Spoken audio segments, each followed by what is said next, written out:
Dia sudah tentukan sekali berapa uang yang harus saya berikan. Akhirnya saya ambil saya punya dompet, saya hanya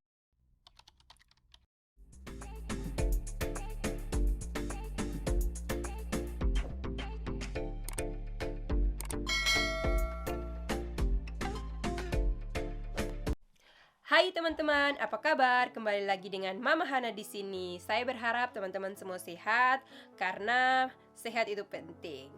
Jadi teman-teman, di video kali ini saya akan membagikan saya punya pengalaman kemarin teman-teman. Dan saya berharap pengalaman yang saya bagikan ini bisa menjadi pelajaran untuk teman-teman dan juga bisa menjadi pelajaran buat saya ke depan pastinya. Nah, akhir-akhir ini saya sering baca di media sosial, itu banyak sekali kejahatan-kejahatan yang terjadi sekarang. Khususnya di kota kami, kasus-kasus kejahatan itu semakin meningkat dan terjadi pada orang tua lansia teman-teman umur 70 tahun ke atas. Nah, di sini orang tua lansia itu yang merasa diri mereka masih kuat, mereka masih tinggal di rumah sendiri teman-teman. Mereka belum mau pergi ke panti jompo ataupun rumah-rumah tua seperti itu. Jadi mereka biasanya keluar belanja sendiri teman-teman. Makanya orang-orang yang tidak bertanggung jawab, orang-orang jahat menggunakan kesempatan itu untuk menipu, mencopet, dan modus-modus yang lain. Jadi kemarin itu kejadiannya sekitar jam 10 lewat teman-teman. Saya baru selesai antar Hana ke kita dan saya pulang. Kejadiannya itu di depan rumah kami teman-teman. Jadi pas saya mau masuk rumah itu ada satu mobil, dia memanggil saya. Dan di dalam mobil itu ada dua orang teman-teman, satu ibu-ibu umur sekitar 50 tahun ke atas. Dia duduk di kursi belakang dan satu anak muda, mungkin anaknya saya tidak tahu. Dia duduk di kursi supir teman-teman. Mereka berbicara dalam bahasa Inggris teman-teman, tapi tidak fasih. Tapi menurut saya itu hanya dibuat-buat oleh mereka teman-teman. Mereka berbicara bahasa Inggris supaya orang tidak terlalu mengerti seperti itu. Jadi mereka tanya saya, apakah saya tahu di mana rumah sakit di sekitar sini? Terus saya bilang, oh iya saya tahu. Kalian lurus saja, terus kalian belok kiri. Nah, jadi karena di jalan yang di depan rumah kami itu cukup ramai teman-teman. Jadi di belakang mereka itu ada banyak mobil juga. Akhirnya mereka menepi, lalu saya berpikir, oh mungkin mereka mau tanya alamat lebih jelas lagi. Akhirnya saya langsung pakai masker, lalu saya datang ke mereka. Setelah itu saya bilang ke mereka, oke, saya akan cari alamatnya di HP, lalu saya akan berikan ke kalian. Akhirnya saya ambil saya punya HP, saya cari alamat rumah sakit yang ada di sekitar kami yang saya tahu, lalu saya berikan alamatnya ke mereka. Terus mereka bilang terima kasih. Lalu si ibu-ibu ini dia ambil kalung teman-teman, kalungnya segini besar, bijinya itu besar-besar seperti ini teman-teman. Lalu dia ambil kalungnya, dia berikan ke tangan saya. Setelah itu saya bilang, saya masih bingung teman-teman. Saya bilang ini untuk apa? Terus dia bilang buat kamu, semoga Allah memberkati kamu, semoga Allah membalas kebaikan kamu, seperti itu. Nah, setelah itu saya juga masih bingung teman-teman. Lalu dia bilang, berikan tangan kamu. Lalu saya berikan lagi tangan saya. Terus dia mencium tangan saya teman-teman. Dia tidak pakai masker, dia mencium tangan saya. Setelah itu dia ambil kalungnya dari tangan saya, lalu dia lingkarkan di leher saya. Tapi karena saya pakai jas dan juga pakai shawl yang cukup tebal karena dingin teman-teman, akhirnya dia kesulitan dan dia ambil kalungnya lagi, dia pasang dia lingkari di lengan saya sambil baca-baca apa yang tidak saya mengerti kata-katanya teman-teman. Setelah itu saya mundur. Lalu dia bilang, berikan kami uang untuk makan, gitu katanya.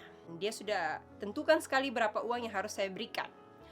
Lalu dalam hati saya bilang, inti dari pembicaraan hari ini adalah mereka minta uang. Oke.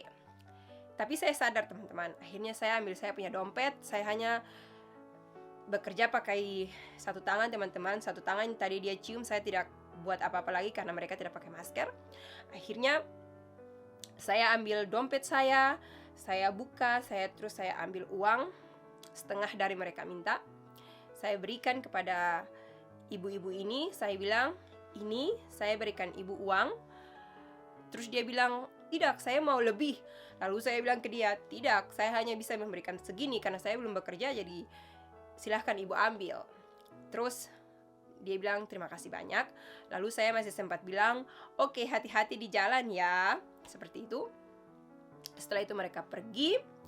Lalu saya masuk ke rumah, saya mulai cuci tangan saya buka semua mulai dari kepala sampai kaki, anting-anting, cincin, saya buka semua, saya rendam di air sabun. Pakaian saya langsung cuci di mesin cuci 60 derajat. Setelah itu, saya cuci tangan saya ini, saya hitung 20 kali teman-teman. Saya cuci sampai tangan saya putih sekali waktu itu. Sekarang sudah hitam kembali. Akhirnya sampai sekarang tangan saya masih gatal teman-teman karena terlalu banyak kena air sabun dan air. Jadi tangan saya sekarang luka-luka teman-teman di sini-sini. Tapi ya sudahlah. Terus malamnya saya tidak tidur teman-teman. Karena saya pikir, aduh bagaimana kalau ibu itu ada corona dan dia sudah mencium tangan saya tanpa masker. Itu yang membuat saya tidak tidur semalaman teman-teman.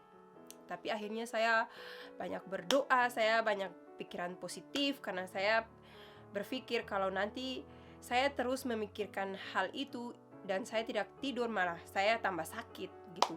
Jadi akhirnya saya banyak berdoa, saya yakin bahwa saya sudah cuci tangan dan semuanya bersih. Saya langsung banyak makan vitamin, banyak minum air supaya sehat teman-teman, tidak flu dan batuk atau apapun itu. Dan akhirnya sampai sekarang juga sudah 4 hari berlalu, saya tidak batuk, saya tidak flu dan lain-lain. Semoga itu bertanda baik teman-teman. Jadi seperti itu teman-teman, saya tidak tahu apa yang saya alami ini adalah hipnotis atau bukan.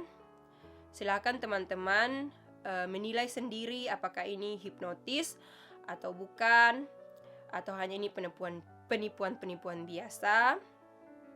Silakan teman-teman menilai sendiri karena bagi saya sendiri pribadi, saya tidak percaya yang namanya magic seperti itu.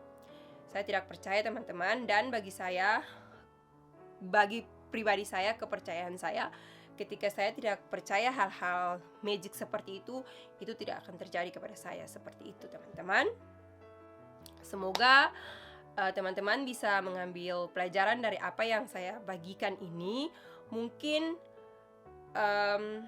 teman-teman bisa mengalami hal yang lain, modus-modus yang lain, bukan seperti saya. Seperti itu teman-teman. Yang pastinya mereka ini bukan orang Jerman teman-teman. Orang Jerman saya kenal, yang pastinya mereka bukan orang Jerman. Tapi teman-teman berhati-hati saja karena yang tadi saya bilang, kejahatan itu bisa terjadi pada siapa saja. Saya tidak menyangka orang menipu saya karena saya merasa bahwa saya tidak menipu orang. Jadi itu bisa terjadi kepada saya. Karena itu bagi teman-teman, berhati-hatilah jika teman-teman bertemu dengan orang baru. Pandai-pandailah dalam menilai seseorang teman-teman. Oke, terima kasih. Sampai jumpa di video saya selanjutnya.